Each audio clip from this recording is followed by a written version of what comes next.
ਮੌੜ blast ਨੇ ਪੂਰੀ ਰਾਜਨੀਤੀ ਬਦਲ ਕਹਿੰਦੇ ਘੰਟਿਆਂ 'ਚ ਰਾਜਨੀਤੀ ਘੰਟਿਆਂ 'ਚ ਬਦਲ ਜਾਂਦੀ ਹੈਗੀ, ਦਿਨ ਤਾਂ ਬਹੁਤ ਜ਼ਿਆਦਾ ਹੁੰਦੇ। अगले दिनों अगर कोई बड़ी घटना वापर जाए फिर यादविंद्र जी, आप बिल्कुल सही कह रहे हो। तो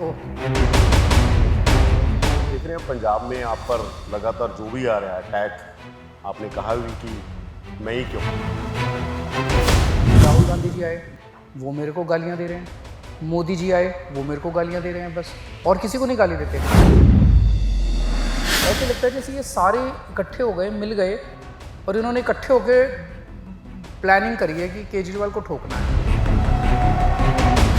चन्नी ने अज कहा कि मेरे हैलीकॉप्टर ਨੂੰ ਰੋਕਿਆ ਜਾ ਰਿਹਾ ਹੈਗਾ, ਮੇਰੇ ਨਾਲ ਉਹਨਾਂ ਨੇ ਵੀ ਇਹ ਕਿਹਾ ਗਿਆ ਕਿ ਮੈਨੂੰ ਮੇਰੇ ਨਾਲ ਧੱਕਾ ਕੀਤਾ ਜਾ ਰਿਹਾ ਜੀ, ਮੇਰਾ ਹੈਲੀਕਾप्टर नहीं उड़ने भी जितना। तो चन्नी साहब तो बिल्कुल पूरी तरह से फेल हो गए। सुखबीर बादल कभी चन्नी के खिलाफ नहीं बोलते, मेरे को गाली देते रहते हैं। चन्नी साहब कभी भी सुखबीर बादल के खिलाफ नहीं बोलते, मेरे को गाली देते रहते हैं। पासे सीएम का चेहरा सुखबीर बादल, दूजे पासे सीएम चन्नी, तीजे पासे भगवंत मान। भगवंत मान नूं तुसीं किवें मतलब हुण कोई कैंपेन चल रही है, कंपैरिजन ही नहीं। कांग्रेस कहती है कि असीं दलित कार्ड जिहड़ा पंजाब की राजनीति ते देश की राजनीति पहली बार दलित सीएम और दलित वोटर साडे नाल सिंक कर रहे हैं, वो क्लेम कर रहे हैं। तुसीं किवें देखदे हो? वो लोग कहते हैं जी चन्नी साहब हैं तो सही हमारे भाईचारे से, लेकिन 111 दिन में उन्होंने हमारे लिए क्या किया? यही पंजाब पुलिस जिसको आज ये लोग, ये पंजाब पुलिस देखना कमाल करके दिखाएगी अगर ईमानदार सरकार आएगी। गैंगस्टर फरौतियां मंगते ने क्या जाता पंजाब च, तो क्योंकि खासतौर पे बिजनेसमैन पुलिस को पूरा इन्होंने खबरदार, अगर किसी के इलाके में गड़बड़ हो छोड़ूंगा नहीं ना, यही बोलेगा ना। वो तो ये चाहता है कि सब यहीं है। राजनीति ਨੂੰ ਬਹੁਤ ਨੇੜਿਓਂ ਜੋਇਆਂ ਦੇਖਿਆ ਹੈਗਾ, ਕੀ ਕਹਿ ਰਿਹਾ ਪੰਜਾਬ ਤੁਹਾਡੀ ਨਜ਼ਰ 'ਚ, ਕੀ ਕਹਿ ਰਿਹਾ ਹੈਗਾ ਤੁਹਾਡੀਆਂ ਨਜ਼ਰਾਂ 'ਚ ਪੰਜਾਬ ਕੀ ਕਹਿ ਰਿਹਾ?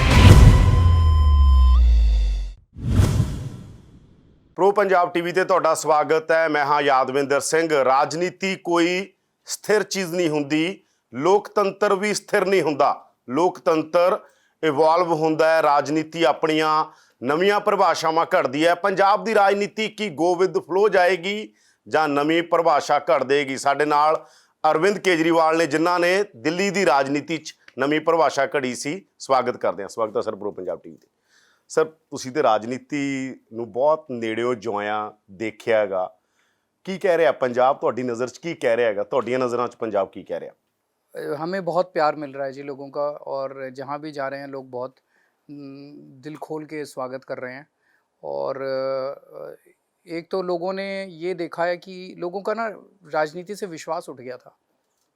लोग रवायती पार्टियों से नफ़रत करने लगे थे, नेताओं से नफ़रत करने लगे थे। सबको लगता था यार ये कुछ नहीं हो सकता। अब उन्होंने देखा कि दिल्ली और पंजाब के बीच में लोगों का आना जाना बहुत है। उन्होंने देखा एक नई पार्टी आई दिल्ली में, और पिछले 7 साल में दिल्ली में उन्होंने जो काम किए, मैं पंजाब में जहाँ भी जा रहा हूँ ना, कोने कोने में 3 बातें लोग बोलते हैं। केजरीवाल जी, आपने दिल्ली में स्कूल बड़े अच्छे कर दिए, यहाँ भी कर देना। केजरीवाल जी, आपने दिल्ली में अस्पताल बड़े अच्छे कर दिए, मोहल्ला क्लिनिक बना दिए, यहाँ भी बना देना। केजरीवाल जी, आपने दिल्ली में बिजली 24 घंटे कर दी, फ्री कर दी, यहाँ भी कर। ये 30 स्कूल, अस्पताल, बिजली, ये हर जगह सबको पता है। तो लोगों को एक विश्वास हो गया यार, ईमानदार लोग हैं, अच्छे लड़के हैं और ये काम करते हैं, तो यहाँ भी लोग मौका देने के लिए ऐसे लगता है कि तैयार हैं। आपकी यूएसपी क्या आपकी इमेज है या आपके काम है? हमारी विश्वसनीयता, और विश्वसनीयता काम से बनी है। इमेज जो है वो काम से बनी है। लोगों को भरोसा हो गया है कि ये लोग जो कहते हैं वो करते हैं, झूठ नहीं बोलते, ईमानदार लोग हैं, पैसे नहीं खाते वो, और दिल्ली में बहुत अच्छे काम किए हैं, उस वजह से लोग हम पे भरोसा कर रहे हैं। अमेरिका के राष्ट्रपति हुए ने रोनाल्ड रीगन, उन्होंने कैसी politics is just like a show business. हम देख रहे हैं पंजाब में आप पर लगातार जो भी आ रहा है अटैक, आपने कहा भी कि मैं ही क्यों। मतलब सारे आप देखोगे, थोड़े आज भी ये मैं देख रहा था, वो राहुल गांधी जी आए, वो मेरे को गालियां दे रहे हैं, मोदी जी आए, वो मेरे को गालियां दे रहे हैं, बस और किसी को नहीं गाली देते। वो कल प्रियंका गांधी आई, वो भी मेरे को गाली दे रही है, अमित शाह आए, वो भी मेरे को गाली दे रहे हैं। सुखबीर बादल कभी चन्नी के खिलाफ नहीं बोलते, मेरे को गाली देते रहते हैं। चन्नी साहब कभी भी सुखबीर बादल के खिलाफ नहीं बोलते, मेरे को गाली देते रहते हैं। ऐसे लगता है जैसे ये सारे इकट्ठे हो गए, मिल गए और इन्होंने इकट्ठे होकर प्लानिंग करी है कि केजरीवाल को ठोकना है, और एक ही तरह की भाषा इस्तेमाल करते हैं ये। तो मैं ये पूछना चाहता हूँ भाई मेरे कसूर क्या है, मैंने क्या किया है? मैं यही तो कह रहा हूँ ना कि मैं पंजाब में हम स्कूल बनाना चाहते हैं, हम अस्पताल अच्छे करना चाहते हैं, बिजली ठीक करना चाहते हैं। ये लोग नहीं चाहते कि स्कूल ठीक हो, ये लोग नहीं चाहते कि अस्पताल ठीक हो, ये लोग नहीं चाहते कि पंजाब जीते, ये लोग नहीं चाहते कि पंजाब ठीक हो। तो इस बार मैं पंजाब के लोगों से अपील करना चाहता हूँ कि सारे इकट्ठे हो जाओ और इन सारी पार्टियों को हराना है। हमें सिस्टम बदलना है पूरा, जैसे दिल्ली के लोगों ने सिस्टम बदला। अब दिल्ली में कोई पार्टी नहीं बची, 3 बार चुनाव हुए, कांग्रेस को 0 सीट आती है, बीजेपी को 2-4 सीट आती है। तो पूरा सिस्टम बदल दिया हमने दिल्ली में। ऐसी अपने को पूरी व्यवस्था बदलनी है पंजाब के अंदर। ਰਾਜਨੀਤੀ ਦਾ ਐਨਾਲਿਸਿਸ ਸਾਰੇ ਲੋਕ ਕਰਦੇ ਨੇ ਔਰ ਸਾਰੀਆਂ ਪਾਰਟੀਆਂ ਦਾ ਆਪਣਾ ਕਲੇਮ ਹੁੰਦਾ। ਤੁਹਾਡਾ ਕਲੇਮ ਹੈ ਕਿ ਪੰਜਾਬ 'ਚ ਅਸੀਂ ਸਰਕਾਰ ਬਣਾਉਣ ਜਾ ਰਹੇ ਹਾਂਗੇ। ਆਖਰੀ ਦਿਨ ਬੜੇ ਇੰਪੋਰਟੈਂਟ ਹੁੰਦੇ ਹੈਗੇ ਚੋਣ ਰਾਜਨੀਤੀ 'ਚ ਖਾਸ ਤੌਰ ਦੇ ਉੱਤੇ, ਔਰ ਪਿਛਲੀ ਵਾਰ ਇੱਕੋ ਘਟਨਾ ਮੌੜ ਬਲਾਸਟ ਨੇ ਪੂਰੀ ਰਾਜਨੀਤੀ ਬਦਲ, ਕਹਿੰਦੇ ਘੰਟਿਆਂ 'ਚ ਰਾਜਨੀਤੀ ਘੰਟਿਆਂ 'ਚ ਬਦਲ ਜਾਂਦੀ ਹੈਗੀ, ਦਿਨ ਤਾਂ ਬਹੁਤ ਜ਼ਿਆਦਾ ਹੁੰਦੇ ਨੇ, ਦਿਨ ਬਹੁਤ ਥੋੜ੍ਹੇ ਰਹਿ ਗਏ। ਕਿਵੇਂ ਦੇਖ ਰਹੇ ਹੋਗੇ? ਮਤਲਬ ਕੋਈ ਤੁਹਾਡਾ ਐਨਾਲਿਸਿਸ ਕੀ ਹੈਗਾ ਇਹ ਅਗਲੇ ਦਿਨਾਂ ਦਾ? ਅਗਲੇ ਦਿਨਾਂ 'ਚ ਅਗਰ ਕੋਈ ਵੱਡੀ ਘਟਨਾ ਵਾਪਰ ਜੇ ਫਿਰ?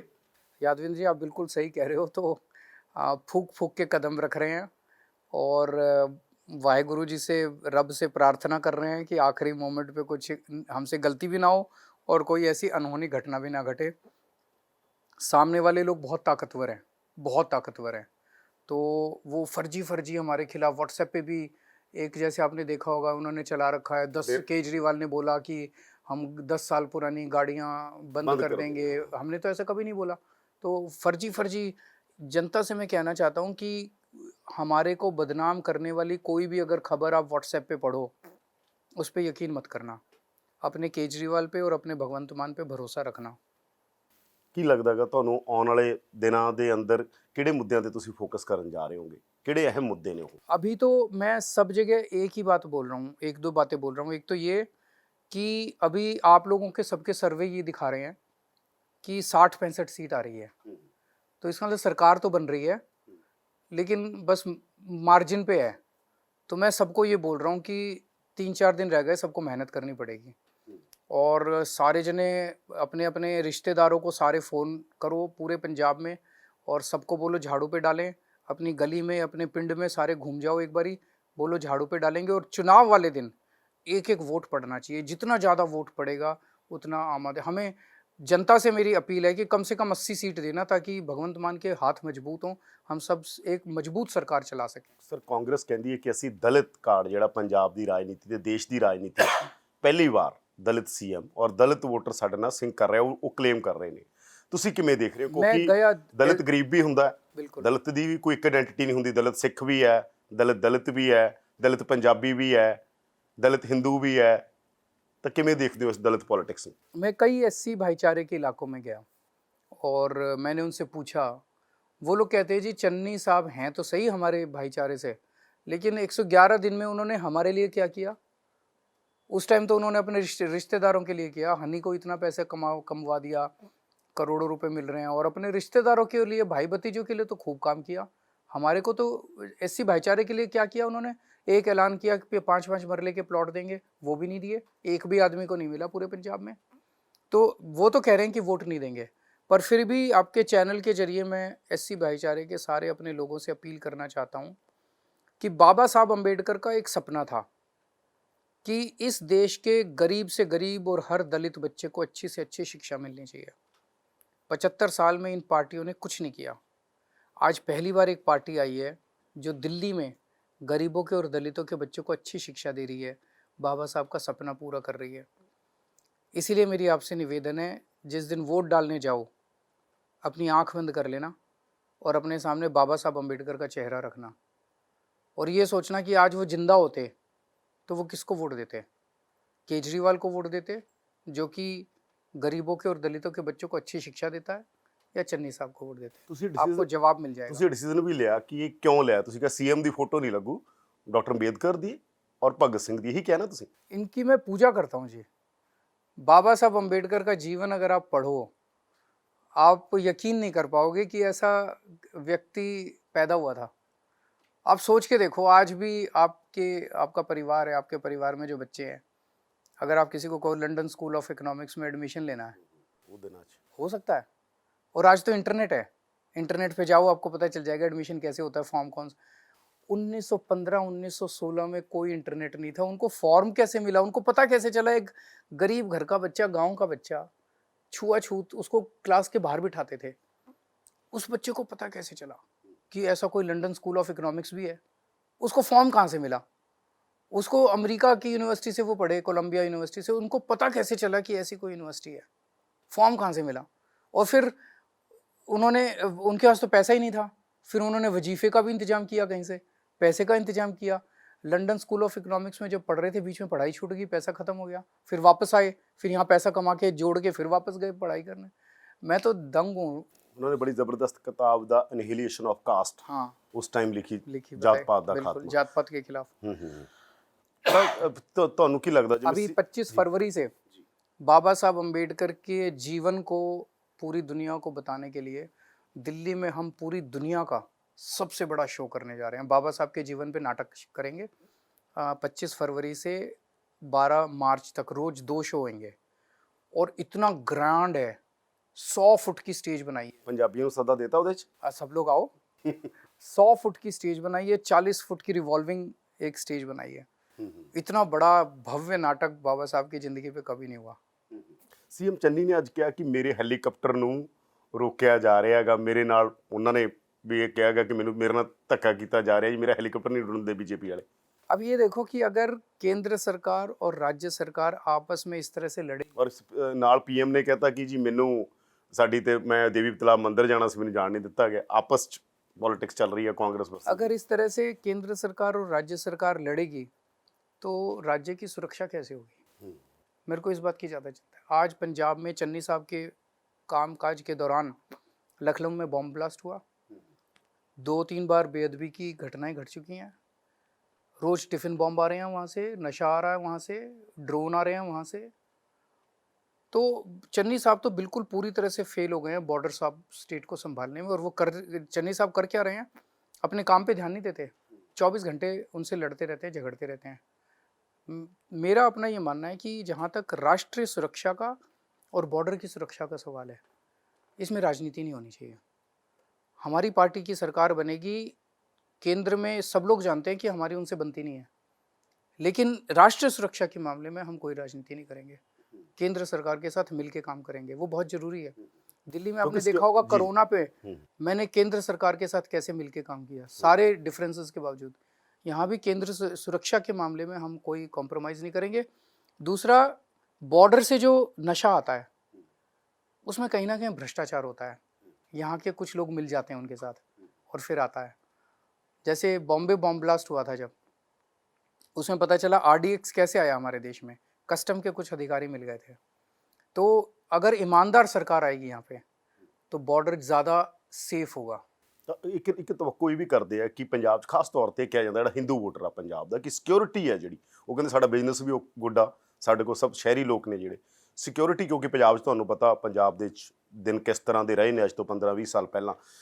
ਆਮ ਆਦਮੀ ਪਾਰਟੀ ਉਹ ਸਿਕਿਉਰਿਟੀ ਜਿਹੜੀ ਆ ਖਾਸ ਤੌਰ ਤੇ, ਕਿਉਂਕਿ ਸ਼ਹਿਰਾਂ ਦੇ ਅੰਦਰ ਔਰ ਖਾਸ ਤੌਰ ਦੇ ਉੱਤੇ ਕਿਹਾ ਜਾਂਦਾ ਕਿ ਜਿਹੜਾ ਹਿੰਦੂ ਭਾਈਚਾਰਾ, ਕਿਉਂਕਿ ਬਿਜ਼ਨਸ ਭਾਈਚਾਰਾ ਗਾ, ਕਿ ਸਿਕਿਉਰਿਟੀ ਬਹੁਤ ਇੰਪੋਰਟੈਂਟ ਆ, क्योंकि मैं आपकी बात से 100% सहमत हूँ। ਤਾਂ ਤੁਹਾਡੀ ਸਰਕਾਰ, मैं ਤੁਹਾਡੇ ਤੋਂ ਪੁੱਛ ਰਿਹਾ, ਜੇ ਤੁਹਾਡੀ ਸਰਕਾਰ ਆਉਂਦੀ ਆ तो जैसा मैंने कहा, हिंदू भाईचारे के लोगों को भी खासकर और सबको मैं ये आश्वासन देना चाहता हूँ कि आम आदमी पार्टी की सरकार आएगी, सबके लिए सुरक्षा सुनिश्चित करेंगे।